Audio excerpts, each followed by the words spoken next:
続く時間のかけらを集めている。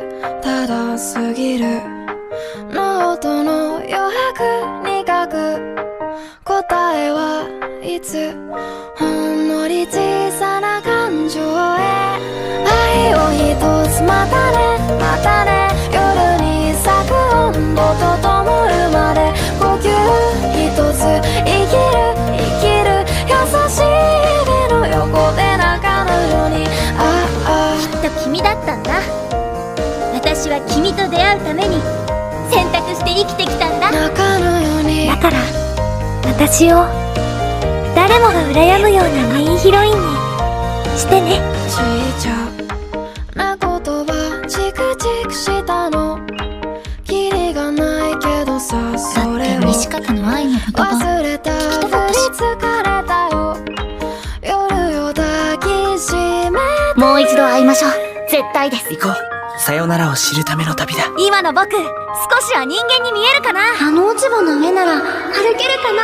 私が魔法使いじゃなかったら花火は今も綺麗だったかな。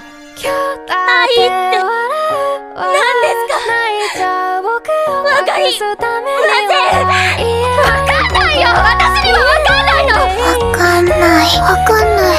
これじゃわかんないよ嘘だろ。待てよ栗山さん。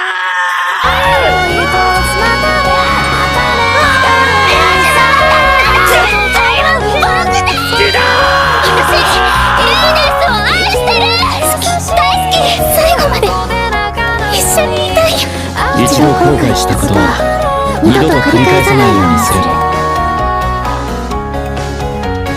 愛を一つまたねまたね優しい指の横で笑うように外へ出してくれて話しかけてくれて命をくれてマフラーを巻いてくれて愛してくれてありがとう。ありがとうありがとうありがとうありがとうありがとうありがとうありがとうありがとう